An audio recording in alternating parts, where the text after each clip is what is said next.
The Centers for Disease Control and Prevention has relaxed physical distancing requirements for children in school from 6 feet now to 3 feet. We are joined by our friend Dr. Oz this morning. He's going to tell us more about what this change means. Good morning, Dr. Oz. Nice to see you this morning. Good to see you as well. So this CDC rule, just to get everyone on the same page, will allow schools to reopen because they're basically saying you don't have to keep 6 feet away anymore, which is hard to do in a classroom because you don't have enough room. And I got to say, the CDC is finally doing what the World Health Organization has been doing all along, which is to say 3 feet is where most of the benefit is. So let's just make that the rule. And I was always surprised that if you look around the world, most countries said 3 feet's good, we'll go with that. And in this country, we have to stay twice that distance away. Now, the CDC said we'll start with schools because we know kids aren't at danger and less than 1% of kids get COVID-19 in their schools, and most kids actually get it outside school. So we're going to free it up so kids can sit closer to each other, keep their masks on. Teachers still have to be 6 feet away. And when kids are having lunch and activities, they got to keep, they have to take their masks off, so they got to be 6 feet away. But the vast majority of kids are going to be in much better shape now.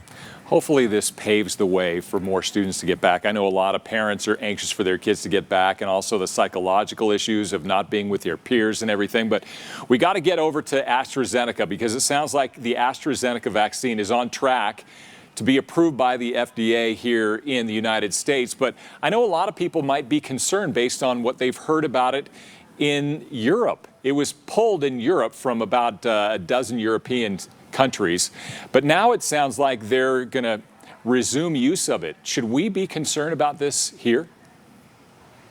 Well, the AstraZeneca vaccine has been maligned, unfortunately, from the get-go. They made some mistakes themselves by using the wrong dose of the vaccine in some of the trials.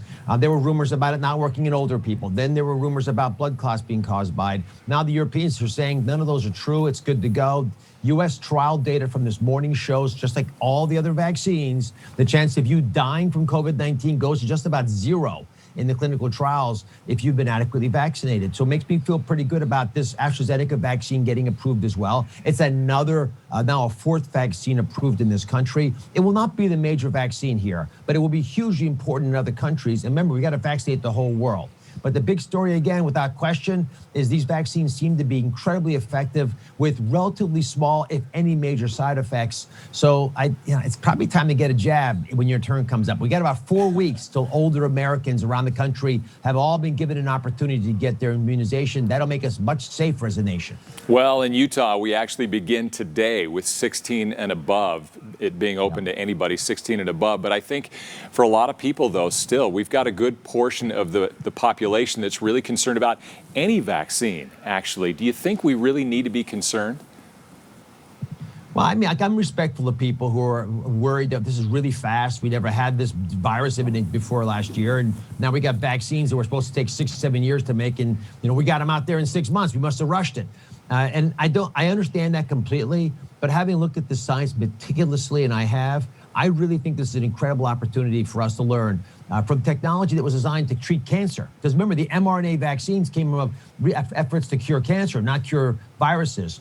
But science advanced. One of the silver linings around this pandemic is we were successful.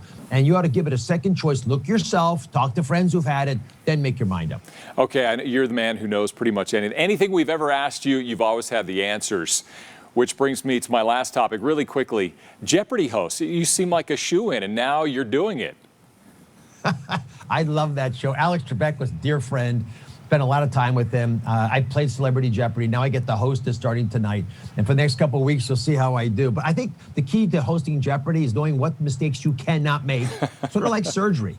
There's some things you just cannot undo. And I want to compliment the culture at Jeopardy because they're matching the winnings of the contestants with a donation to Health Corps.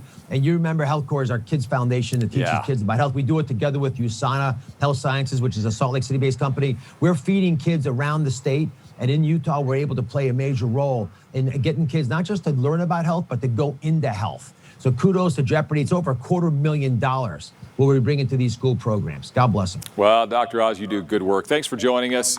Sorry to hear that you're missing out on our new snow, but I'm getting your fresh turn, so don't feel too bad. Thanks, Dr. Oz. Have a good one.